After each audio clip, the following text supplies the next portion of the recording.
What up, guys? Your boy Quake, and I want to talk about a certain part in 50 Cent's book where he details his relationship with 6ix9ine, and I want to give you guys a chance to actually get this book for yourselves. So I've read 50 Cent's book, Hustle Harder, Hustle Smarter, and I really enjoyed it, but the part that really caught my attention is a part he mentioned 6ix9ine in. I also want to give out 5 free copies of this book to people that win this contest.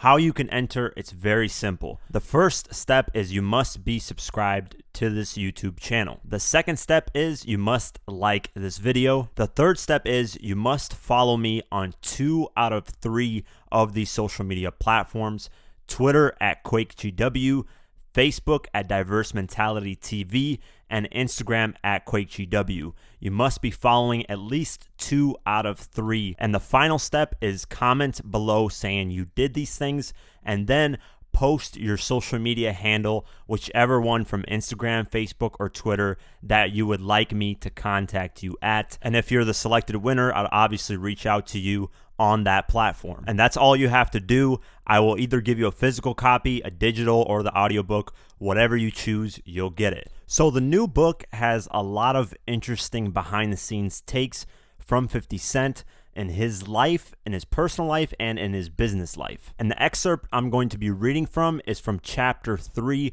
called Constructing Your Crew. And the section I'm going to be talking about is the part where he talks about how to handle internal problems in your crew first, and he uses 6ix9ine as an example for this. And the reason why I'm talking about this specific part in the book is because it highlights the relationship 50 Cent had with 6ix9ine, and it gives a little more detail into how to deal with internal problems when it comes to the people that are around you, that you're assembling. There's a lot of different business strategies that 50 talks about throughout this whole book, which is crazy. Before we continue on the video, I want to give a big shout out to Raycon for sponsoring today's video. If you're watching this video, you're more than likely a music fan and a hip hop fan, and we're constantly on the look for the best pair of earbuds that will complement our lifestyle and the type of music we listen to. Well, Raycon has an answer for that. Raycon just released their everyday E25 earbuds, and these things have blown my mind.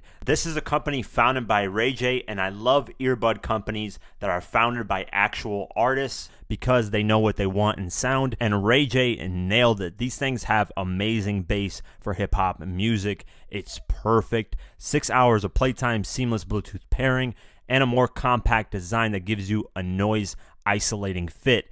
And I have big ass ears, man. I got elf ears. I can hear everything. When I put these in my ear, I can't hear nobody talking to me. And that says a lot because my ears are huge. Also, in the box comes 6 different gel tips to find the perfect fit for your ear. The gel tips that were on the earbuds fit me perfectly, which is rare because usually I have a hard time with gel tip earbuds. The crazy thing about these is they come at half the price of any other premium wireless earbuds on the market. Instead of paying $150, $200 for some crazy wireless earbuds, these come at half that price, and they're way better sounding. And you get a lot of colors to choose from to fit your style. On top of that, Raycon is looking out and giving out 15% off your order when you use my link in the description box below, buyraycon.com/diverse mentality. So click the link in the description below, get 15% off your Raycon E25 true wireless earbuds. And remember, guys, when you support them, you're supporting me because these sponsorships helps these videos out a lot. So click the link in the description below, get yourself a pair. Thank you guys for your time. Let's continue with the video. So let's get started. He says, no matter how high you build your empire, you'll never be able to maintain it if your house isn't in order. Just like I told Bangum back in the day, if the blocks on the bottom aren't solid, it's just a matter of time before everything crashes down. A classic example of this is what happened to Brooklyn rapper Tekashi 6ix9ine. Tekashi is half Mexican, half Puerto Rican rapper from Brooklyn. Tekashi's image was of a tough, reckless instigator, but he was actually a sweet kid at heart, much closer to a WWF wrestler playing a role than an actual gangsta. So to reinforce his image, he started surrounding himself with street dudes. But those guys were not playing a role. They were the real deal. Once they realized Tekashi wasn't, they started seeing him as food, and food is never what you want to be perceived as, by the real street dudes. As his star rose, Tekashi and I began to build a friendship. I liked that he was brash, that he didn't seem to be afraid of the moment. A lot of people even said that Tekashi reminded them of a young me. One day he called me and asked if he could come to my office. He'd had run-ins with the law, and promoters were starting to get nervous booking him. He needed advice. When he arrived, I didn't see a brash young man or an arrogant rapper. I saw a scared kid. Settling into my chair in my office, Tekashi got right to the point. 50, what am I supposed to do? I had to give him credit. He acted wild in public, but in front of me, he was willing to be vulnerable. He was smart enough to know he was in over his head. He and I had never had any conversations about what was going on, but as an experienced observer, I had a good guess where the root of his problems lay.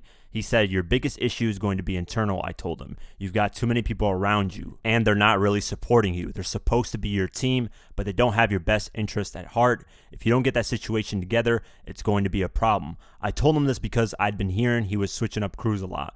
One month he'd have one bunch of guys around him. The next month they'd be replaced by a new group. He was swapping crews the way some guys swap cars. Ride one for a while, then trade it in for another. He probably thought that this was all part of the act, but I knew it was a serious miscalculation. When you bring people around as a rapper, there's an expectation that you're going to provide them with opportunities, help them get noticed as an artist themselves, or get established as a behind-the-scenes player, introduce them to the brands they can get checks from. You only have a limited amount of time to make good on that exception.